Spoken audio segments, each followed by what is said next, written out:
Hello everybody, Disciple here with Overwatch Curios.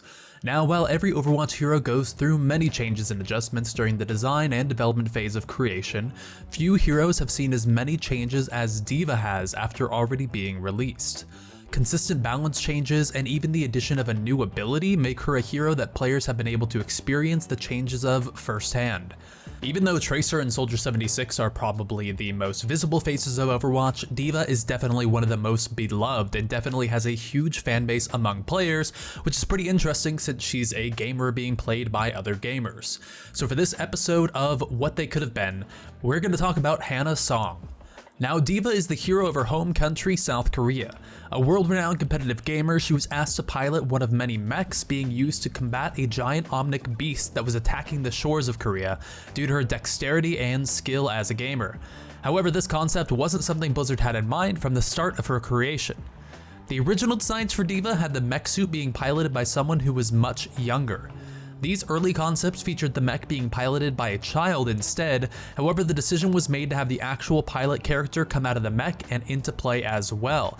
However, it is interesting to think about what it would be like if D.Va were a younger character, sort of a young prodigy controlling this from safety, sort of like Ender's Game style, or more like what I thought Ify might be when Orisa was first teased, this young girl who's controlling these from a distance. However, due to the pilot combat, they had to make her older for a number of reasons. First of all, it's pretty taboo to depict children in combat and especially dying, and if a children dies in your game, it gives you an automatic mature rating, and so Blizzard typically likes to avoid that by completely cutting out the possibility of a child dying at all. In World of Warcraft, there isn't even an animation for a child to die so that no one accidentally puts it into a quest or into an encounter, and in Overwatch, they made all of their humanoid characters older than 18 so that they don't have to worry about that at all.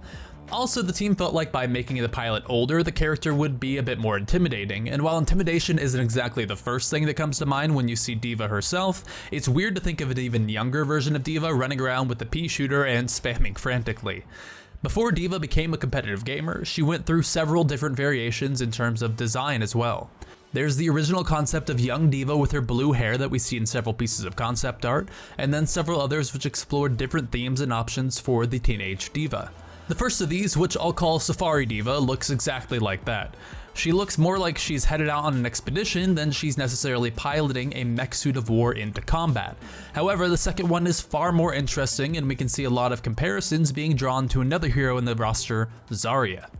She has a short haircut and a more muscular physique with a very similar style of armor. She has on heavier leg armor and boots with a sleeveless top. In fact, you can even see a sleeve of tattoos on one of her arms. It's likely that the design team enjoyed this concept so much that they ultimately decided to draw influence from it when it came to making Zarya. Now, the final one seems to draw more inspiration from the early ideations of Tracer as a pilot, and looks much more traditional in that sense. She's got a more traditional pilot suit on, as well as her helmet. However, this character doesn't seem to have a ton of personality to it.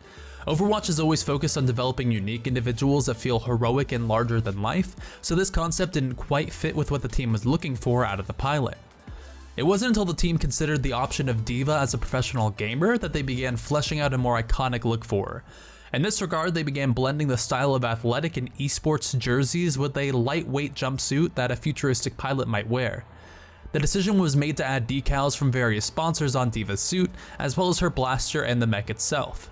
This provided flair and reinforced the concept of her backstory to the players. Now, D.Va's also known for the iconic bunny symbol on her apparel and displayed in several of her in-game sprays, but the original idea for this logo was that it would be a cat instead. You can see the original cat icon on both the blue-haired baby D.Va concept as well as some of the mechs.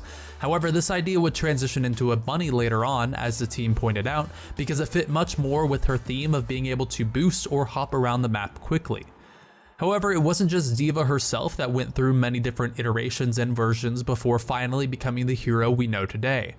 Her mech also saw the exploration of a ton of different ideas and a ton of different weapons as well.